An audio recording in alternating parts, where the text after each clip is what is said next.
Et bonjour. Bonjour à tous. C'est samedi. Le samedi, quand il fait beau, qu'est-ce qu'on fait? On s'hydrate. Le samedi, quand il fait beau, qu'est-ce qu'on fait? On reste sous l'arbre. Le samedi, quand il fait beau, qu'est-ce qu'on fait? On ferme les fenêtres pour que ça fasse frais chez soi. Le samedi, quand il fait beau, qu'est-ce qu'on fait? On fait aller. Et quand on fait aller, alors on se laisse aller. Et c'est Monsieur Émergence. Bienvenue, c'est samedi. Et aujourd'hui, j'ai rendez-vous avec Monsieur Polyakov. Monsieur Polyakov est ici en personne. Il est dans cette maison. Il est sur cette scène de théâtre. Cette scène de théâtre, nous allons commencer, comme disait le premier homme qui a écrit le plus grand livre de l'histoire. Au commencement, il y avait le Verbe. Alors nous allons commencer avec le Verbe. Et comme disait cet auteur de théâtre, le commencement commence à partir du moment où l'on commence. Jean-Paul Carrière. Alors, nous allons commencer par nous servir un verre avec le maître Polyakov. Premium vodka, pur grain, triple distillé. N'oublions pas que nous avons de la chance d'avoir des alcools. N'oublions pas que cette chance, c'est de pouvoir consommer de l'alcool autant que l'on veut. En France, on a cette chance de pouvoir consommer de l'alcool. Mais dans cette consommation, les Français ont mis des limites, parce que n'oublions pas que l'alcool peut faire perdre la tête. L'alcool peut faire rendre quelqu'un différent de soi-même. Alors c'est pour ça que c'est bien de boire de l'alcool, mais avec mesure et tempérance. Ici, on est dans une scène de théâtre. Souvent, on demande aux comédiens de jouer l'homme ivre. Souvent, l'homme ivre, si on le joue, il y a des gens, des fois, qui ne savent pas le jouer. Il y a des gens qui ont déjà eu des ivresses, mais qui ne se souviennent plus de comment ils sont quand ils sont ivres. Il y a des gens, quand ils sont ivres, ils bougent dans tous les sens. Et des fois, ça fait tituber.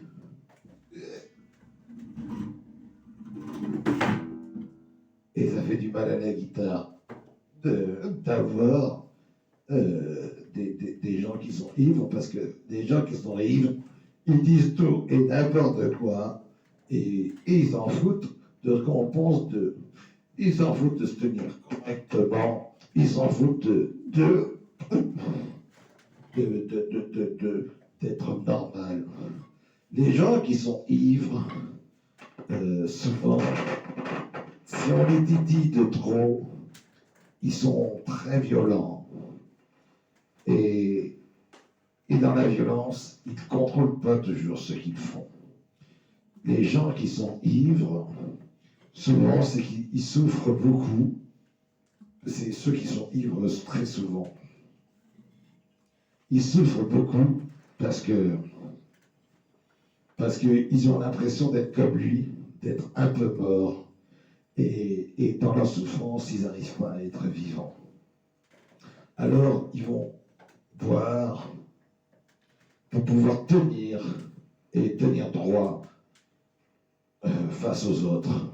Mais dès que la porte est fermée, dès qu'on a fermé la porte aux autres, alors on peut se tenir mal, on peut parler de manière différente, et on peut être enfin soi-même, c'est-à-dire un écorché de la vie. Quand on boit de trop, c'est souvent qu'on est écorché de la vie. Quand on boit de trop et qu'on n'arrive pas à faire les choses de la vie, c'est souvent qu'on a eu trop d'écorchures dans la vie. Et ces écorchures, souvent, c'est souvent dû à des gens qui sont dits, entre guillemets, responsables. Car dans responsable, souvent, c'est souvent la responsabilité, c'est quelque chose qui s'apprend, mais tellement que les gens sont responsables que les gens font des égratignures aux autres personnes. Alors, c'est pour ça qu'ils vont se pencher sur la bouteille et ils vont s'enivrer. Alors là, moi, je parle pour des gens qui boivent de manière régulière, parce que quand on boit de manière régulière, on ne se tient plus comme ça, on se tient droit et on ne voit rien, parce que la personne se tient droit. Et quand elle boit que ça, elle bouge un tout petit peu, quand elle a vraiment très bu, beaucoup bu, et elle parle, ouais, qu'est-ce qu'il y a? Ouais, ben, je suis un peu bourré. Ouais. Et alors, tu veux que je te dise ce que je pense de tout, tout ce que tu... Ouais, non, c'est parce que des fois, ils ont du mal à finir leur phrase et ils ont du mal à monter son... Ah, putain de merde, à monter sur les planches. Et, et c'est quand les corps sont jeunes que ça bouge comme ça, qu'ils ont du mal à marcher. Quand les corps sont vieux, ça bouge plus, mais ça se tient droit et ça se dandine un petit peu. Et quand ça tombe, ça tombe. Mais en général, c'est-à-dire que plus on vieillit, plus on encaisse, et plus on encaisse la vie. Et quand on encaisse de trop, alors il faut boire un peu de Poliakov, car la Poliakov, quand on en boit un peu, ça nous allège cet encaissement à la vie. Car c'est vrai que dans la vie, on travaille pour encaisser de l'argent, mais quand on encaisse de l'argent, on encaisse aussi la douleur et le mal. Car dans l'argent, il y a la douleur et le mal. Le mal de l'argent, tout ce qu'on est capable de faire pour l'argent, c'est quelque chose d'énorme. Et c'est pour ça que dans ce mal à l'argent, on encaisse et on endure les choses de manière forte. Parce que nos ancêtres ont toujours fait ça. Alors, si on boit un peu d'alcool, c'est pour s'alléger un peu de ce mal. Et le mal, on s'habitue au mal. Souvent, on dit que c'est le mauvais, mais c'est pas le mauvais. Le mal, des fois, ça fait du bien, parce que du coup, on se tient droit et on ne tombe plus, parce qu'on a pris l'habitude d'être résistant. Et dans cette résistance, on tient face à la vie. C'est-à-dire qu'on peut continuer de vivre. Parce que si on ne tenait pas dans la vie, eh bien on meurt. Et on devient comme ce bonhomme-là. Et du coup, aujourd'hui, on a rendez-vous avec Pouliakov. Et ceux qui ont l'habitude de boire, ou ceux qui n'ont pas l'habitude de boire, ou ceux qui aiment boire de temps en temps, je vais vous inviter à être sur la même tonalité. Et dans cette tonalité, c'est on boit pas plus, on boit des verres, mais pas plus que moi, pour voir ce que ça donne. Et surtout, voir où je vais pouvoir vous emmener avec Maître Poliakov.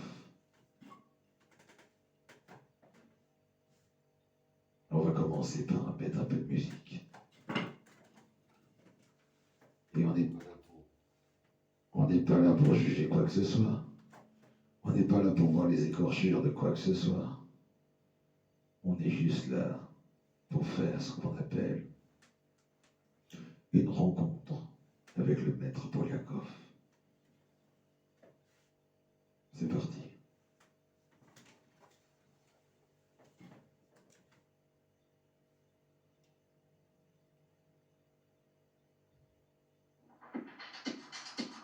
On est dans le pub, bien entendu.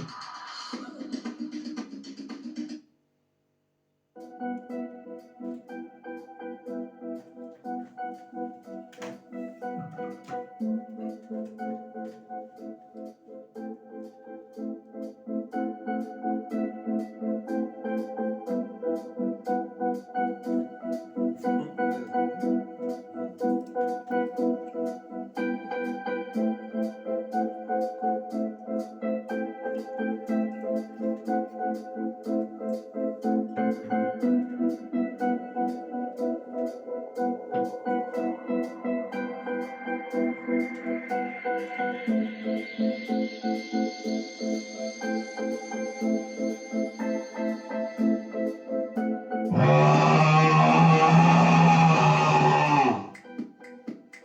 Ah! Il faut préparer à l'intérieur de soi tout le système digestif, le cœur, il doit être prêt. Ah! Allez, allez, on y va, on y va. Allez, c'est samedi, on en profite. On profite pour hurler, pour crier. On n'a jamais le droit à crier dans cette société. On doit toujours rouler à 70 km/h. 70 km/h avant de rouler à 90. On a perdu 20 km/h. Maintenant, quand on regarde la télévision, c'est quoi? C'est des séries. Les séries, elles sont toutes câbles, les séries françaises. Les séries françaises, ça parle de quoi? Ça parle d'adultère. Ça parle de sexe. Mais le sexe, ils le font plus parce que ça devient compliqué, parce que ça emmerde les voisins, ça emmerde les rumeurs, ça emmerde tous les protagonistes. Et c'est ça, les séries françaises. Les séries américaines, non, c'est beaucoup plus violent. C'est pas pareil, ils vont plus loin dans le sujet. Parce que les Américains, ils sont pas comme les Français. Et ici, on est des Français. Et les Français, souvent, qu'est-ce qu'ils font? Ils donnent un calembour, ils rigolent, ils donnent un bon coup, ils boivent un bon verre de vin, mais après, ça s'arrête là. Ils encaissent la vie, ils vont se coucher, ils en peuvent plus. Et le mal, il est toujours là. Qu'est-ce qu'il a faisait, Albert Camus? Albert Camus, il écrivait pour ceux qui avaient mal. Albert Camus, il a écrit La Chute. Albert Camus, il a écrit plein de livres. Albert Camus, quand il prenait son stylo, il écrivait parce que ceux qui avaient mal ne pouvaient pas parler. Ils n'avaient pas les mots. Ils ne pouvaient pas faire « Ah !» Ils pouvaient juste crier, mais ils criaient à l'intérieur d'eux. Et c'était ça, le mal des Français. Et le mal des Français, actuellement, il est comment? Il est merdique, moi je vous dis. Car là, il est merdique parce que les Français sont médiocres. La médiocrité française. Si vous parlez de la médiocrité française, hein? On en parle ou on n'en parle pas? Parce que qu'est-ce qui est médiocre? On sait donner des appréciations, on sait donner des validations, on sait dire les choses, on sait juger les gens, on sait les critiquer, on sait tout faire. On sait tout faire sauf se donner de l'honneur. Savoir se donner de l'honneur. Savoir donner de l'honneur, c'est pas enlever l'honneur à l'autre, c'est pas rendre l'autre médiocre, c'est pas piétiner l'autre. Savoir se rendre de l'honneur, c'est pas ça. Car la plupart des gens, ils croient que, voilà, dans une société, on doit toujours être fort. On doit toujours être plus fort que les autres. On doit toujours être plus dur que les autres. On n'a pas le droit d'être beau, on n'a pas le droit d'être tranquille. Et quand on est en vacances, on n'a pas envie d'être emmerdé. Alors, qu'est-ce qui se passe?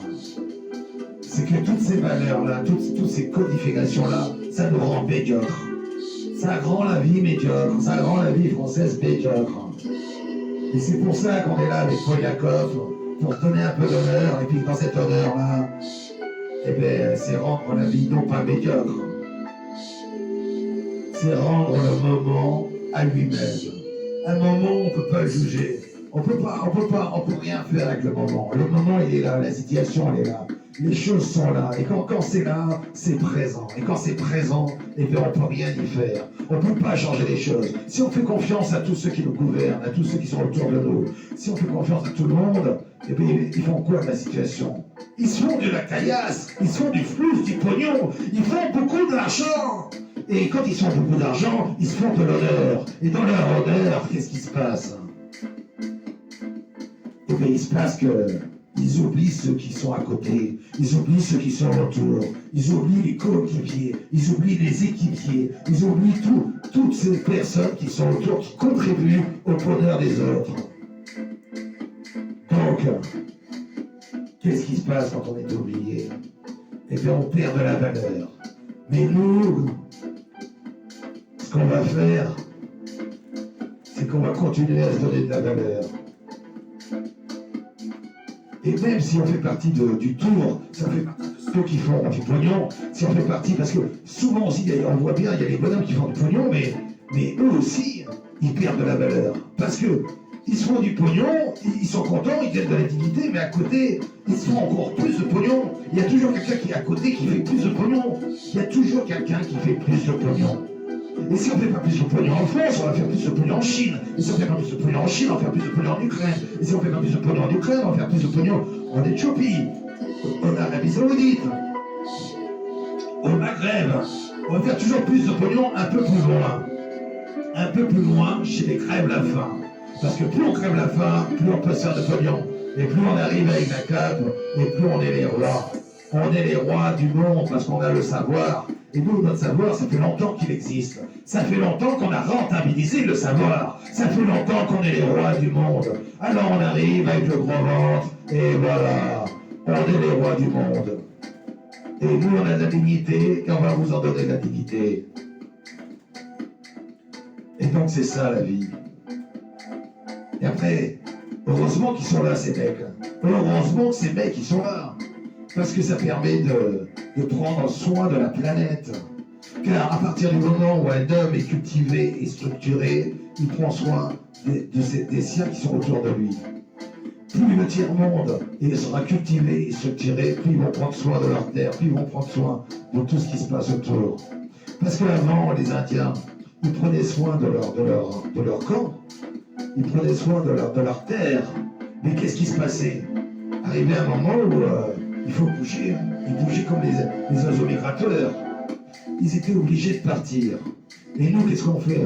On construit des murs et on en a décidé de ne pas partir, de ne pas bouger en fonction des saisons. C'est-à-dire quand arrive l'hiver, eh bien, nous on reste dans les murs et on met du chauffage. Les Indiens, ils ne pouvaient pas faire ça. Ils devaient bouger. Ils devaient bouger pour différentes raisons. Mais la première raison, c'était le temps. Et dans le temps, il y a la pluie, il y a le vent, il y a le souffle, il y a les éclairs, les nuages, il y a tout ça. Et nous, on est des sédentaires, on a décidé de rester sur place, quoi. De rester debout sur place. On reste debout sur place. Mais quand on reste debout sur place, on voit bien qu'il y a autour de nous, il n'y a plus personne qui tient debout. Hein. Il y a beaucoup de gens qui sont par terre, ils sont au sol. Il y a beaucoup de gens qui osent plus dire, mais voilà, moi je suis debout, quoi. Qui c'est qui dit qu'il est debout? Dites-moi, qui c'est qui dit qu'il est debout? Pour le temps que vous réfléchissez à cette question, puis dans cette question, il faut regarder différents angles. Il y a plein d'angles qu'il faut regarder. Parce que être debout, c'est prendre plusieurs fondamentales, plusieurs dynamiques. Déjà, on va prendre le premier verre pour rester debout un peu plus. Vraiment, ça va tout tourner par terre.